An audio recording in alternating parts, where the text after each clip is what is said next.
4 minutes of planking, plank time stories. Up for the plank, up. Yep, elbows, very good. All right, so today I had a very interesting thing. One of my clients came in for my Parkinson's program, and he had this problem where he's coming into almost like a sense of depression and anxiety because he's reached the point of his age where he's 60 and he can't figure out what is fun anymore. He goes to work, all his friends are getting too old to do the things he likes to do, and so things just sort of kind of suck. So he goes to work. 30 seconds. He goes to work. What happens? He then comes home. And he prepares for what? Work the next day. And I asked him, I says, what do you do for fun? And he goes, I don't know what fun is anymore. And I said, I understood.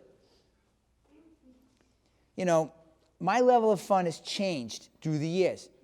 In my early 20s, I managed a bar. They put me in charge of entertainment. So we were running out of ideas, doing stuff like I had the bands and stuff like that. I came up with the concept. Switch sides. I came up with the concept of midget hucking. Actual midget hucking. So what we would do is I called a talent agency to get a midget, which we called them midgets back then. I don't know if you call them little people. I think it's more degrading to call somebody a fucking little person than to call them a midget. Okay? That's my fucking thing. It's like, you're a little person. How about this? Fuck you. Okay? You know, that's just fucking awful. Okay? So, you know, here we have now, I called this talent agency. I said, listen, I'm looking for a couple of midgets we can throw. And she's like, sir, I don't think I can find anybody. I'm like, listen, do you want like a stunt midget or anything like that in your back full, you know, in your Rolodex, you know? And so she says to me, she says like, I don't think so, I'll look. 10 seconds. She said, what'd she do? She calls me back 15 minutes later and she says, I found 3. Okay? And I'm like, who's the smart guy in the room, right? So I interview my midgets. And there was one guy who came rushing in, and he comes over, and I had a spa stool, and he came up, and he like hopped on the bar stool like this. He's like, hi, how you doing? And I was just like, oh my God.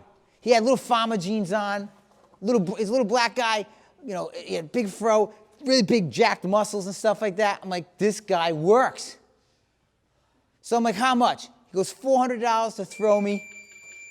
30 seconds. $400 to throw me plus all the beer I could drink. I said, deal. So then we got a little thing you could put him in, a little jacket you could put him in, had a little handle here, and you could huck him. And people are like, this is terrible, this is disgusting. They called up, what does your sign say? It says midget hucking. And she goes, what is it? I said, we're getting a midget, we put him in a little vest, and we throw him. And we got mats down. So we got mats down. It's not like we're throwing them on concrete in the parking lot, I said. You know, it's like, and I says, whoever throws in the farthest wins. We put a little piece of duct tape down, write your name, and that's it. And he'd waddle back up. He's like, all right, back up to the next person, come back to the next person, okay, you know, and do his thing. And so people are like, that's terrible, that's disgusting. She goes, well, what time does it start? I was like, 7 o'clock, I'll see you there, okay? We packed the place. He made $600, $400 a week, plus booze, and this guy could drink. Everything was fantastic until one of us, there's one asshole in the crowd, let's call him me, all right, for lack of anything. I had him in the thing, and I saw that when they used to do the hammer throw, they'd spin and then throw it. I go to spin, and I huck him too early, and I throw him right into the fucking wall, okay? And it was like a cartoon. He hit the wall, stuck for a second, and then dropped, okay? And I was like, oh! And he laid there for a second. There we are. He laid there for a second. And I was just like, oh my God, I fucking killed a midget, all right? I mean, what did I get, half a life sentence for that? I'm thinking, you know, because, you know, it's a bad joke. But come on, it's funny, all right? So what happens is this. He gets up, and the whole place goes, ah! It's like clapping, going nuts. He's like, hey, all right? So we're doing this for 4 weeks. I start getting fraternities at Bryan College to go against fraternities against each one of them. And I'm having the most fun of my life. I am a promoter and producer of the first midget toss. I'm like, this is fantastic. I'm thinking franchise. I'm thinking all these different things. This is fun. And then all of a sudden, well, the people who get offended stepped in. I won't say what news station because I don't want you to be that person, but Channel 12, they in Providence, Rhode Island, was just like, we're sending a newscast up there to interview on this. And it wasn't like, oh, yeah, great. You want to know how I did this? You want to know how I did this? It was more, hold on.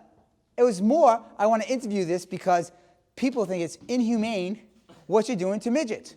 And I wanted to say, he hasn't made that much fucking money in his life, especially not for 2 hours. Not to mention, this guy, he had some game. He was around all these beautiful women. And son, when you're a midget, I don't know, man, he was able to walk up to women and go, honk, and then just fucking walk away and know, oh, isn't he cute? I did that. I've been serving 6 years. So the point was, I found it to be fun.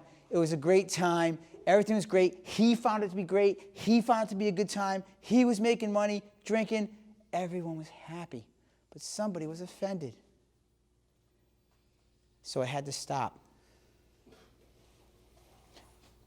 The problem is now I think a lot of people are worried about offending people, worried about going out and having an adventure that may cost them their life, cost them their reputation, cost them people to look down their nose at you.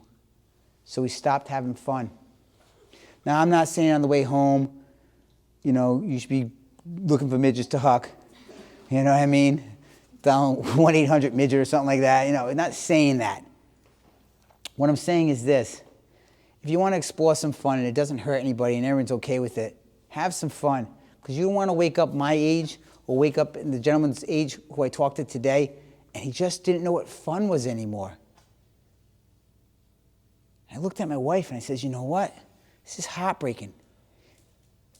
He's been like this for years. He's just forgot how to have fun. Guys, girls, go have some fucking fun.